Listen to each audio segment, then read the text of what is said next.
Part of our intention with this video is to show viewers both the reality of off-road sports and the consequences of not taking the potential hazards seriously. We do not encourage viewers to imitate the action depicted. Our sole aim is to help you ride safely if you make the decision to participate in these activities.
What makes off-road riding so tough? Mostly, it's the obstacles. The ruts and the road jumps are probably the most scary to me. Probably downhills, I think, are the toughest. The pucker bushes, because they kind of just reach out and grab you. Rocks are always difficult, always a real challenge. As every rider knows, off-road life has its ups and downs. But there are inside secrets to handling off-road obstacles that make riding much easier and a lot more fun. Because you never know what lurks beneath the surface, water can be a tricky obstacle. Stay alert and loose on the bike. Don't go too fast or too slow. Maintain a steady speed. And don't be afraid to dab it or put your foot down to keep your balance. Scan ahead for overhanging branches, roots, slippery rocks, and unexpected drop-offs. When you hit a mud bog, be prepared to lose some power. Don't fight it. Stay aggressive, using a controlled throttle to keep up your momentum. When you combine mud with an obstacle like this ledge, momentum becomes even more critical. Well, at least you got the bike over. But if your approach is too slow, or you don't think you have enough traction, don't even make the attempt. Get off and bulldog to firmer ground. And even on dry land, you need good speed to conquer a ledge. From boulders to pebbles, rocks are another kind of obstacle that always challenge a rider's skill. Especially when you don't see them. On hills, rocks can be a nightmare. It's difficult to maintain traction, so stand up and get ready to handle any sudden moves. Remember, it's always better to choose a line away from obstacles when you can. Rocks are notoriously unpredictable. If you do find yourself in a rough spot, be careful not to use too much brake. But don't let the bike get away from you either. Feather the clutch and give it just a little throttle. During a trail ride, you'll often come across unavoidable obstacles like fallen trees. Make sure you keep the front end high when you wheelie over, or you might get hung up. And even when you think you're out of the woods, plants like manzanita, cactus, and palmetto are some of the obstacles that can still hold you up. It takes a skilled eye to find a line through vegetation like this. Sometimes you can blast through bushes. Other times it makes more sense just to get off and maneuver around them. Of all the obstacles out there, by far the most challenging are the ruts. Tricky enough on flat ground, ruts are even more demanding on an incline. Keep your tires clear. Even with all these riding tips, don't forget that wearing the right safety gear is your best defense against all kinds of obstacles.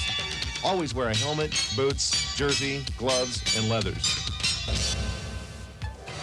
Rocks, ruts, downhills, off-cambers. Obstacles like these can make even the most skilled ATV rider nervous. Gnarly terrain is an everyday part of off-road life, but obstacles can be conquered if you know the right techniques. Unless you want to ride in a parking lot all day, hills are the one obstacle you must learn how to handle. But it's not the hill itself that scares most new riders. It's the rocks and ruts that cause all the problems. With any ATV, the key to conquering obstacles is clutch and throttle control, line selection, and body position. On a four-wheeler, it's often easier to ride over rocks, but watch out for a sudden loss of traction. The back wheels of a three-wheeler can clear most obstacles, but there's still the front end to deal with. Pop the clutch and wheelie over.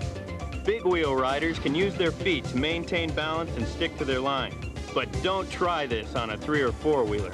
Ruts are tricky, even on a quad. If you clip one, don't panic, stay in control. Always avoid crossing a rut on a downhill. Pick a safe line before you start. As you can see, protective gear is essential, no matter what kind of ATV you ride. Out on the trail, it's important to stay alert as you negotiate through tight sections.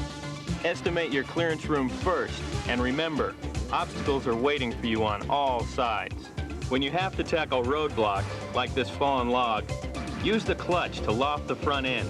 Then shift your weight forward to get the rear wheels over. If you don't shift your weight, the machine could buck you off, or you might not make it at all. Wheelies can also be great for getting through heavy underbrush.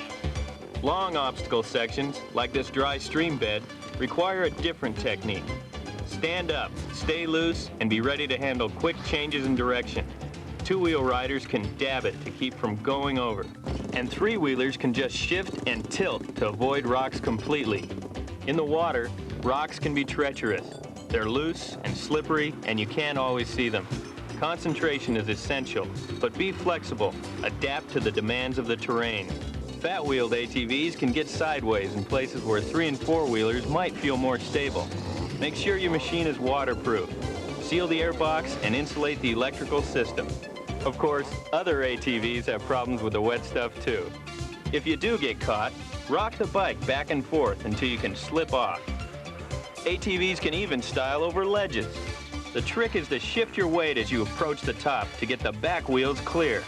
You'll need good momentum to carry you over, especially in sand or loose dirt. And going down a ledge, just make sure you look before you leap. Many new ATV enthusiasts write to us and ask, why can't I ride an ATV as well as I ride a dirt bike? The answer is, you can, once you understand that ATVs and dirt bikes go by a different set of rules. Compared to a motorcycle, ATVs can be deceptively easy to operate. But even though you're moving on one, that doesn't mean you're in control. With a dirt bike, you learn immediately. If you don't maintain momentum, you'll lose balance and fall. You can't just sit on an ATV either. It takes momentum and a lot of body English to handle a 3, 4, or big wheeler. Basically, it's a matter of size. ATVs are bigger than motorcycles. They're heavier, wider, and not as easy to fling around. The additional weight isn't much of a problem when you're riding on a flat line. But when you're on an incline, the pounds are much more noticeable, especially when you're having trouble cleaning the hill to begin with. In a situation like this, tossing away a motorcycle is easy. But getting clear of an ATV can be a little trickier. In sand, ATVs are just a lot more fun than dirt bikes. At low speeds, a motorcycle's narrow tires dig in, and at high speeds, the wheels get sideways all too easily. ATVs, on the other hand, have wider profile knobbies more suitable for sand riding. Cornering ATVs requires good body English, both to maximize speed and to control the pitch. And even though they have two wheels like motorcycles, big wheelers steer more like an ATV and a dirt bike combined. Don't think that a light touch will do it. Lean hard on the bars and extend your leg for balance. Jumping ATVs can also be a new experience for the ex-motorcyclist. Dirt bikes feel lighter in the air, flying higher and further than ATVs. Again, weight is the critical factor, whether you're going up or coming back down. With balloon tires, there's usually an added bounce to your landings. If you can wheelie a motorcycle, you won't have too much trouble pulling one off on a three-wheeler. You'll probably find it harder to lift the front end of a big wheeler or a quad.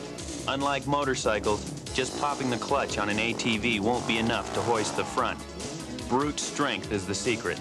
And because they're wider, it's also difficult to see around an ATV when you're riding the rear wheels.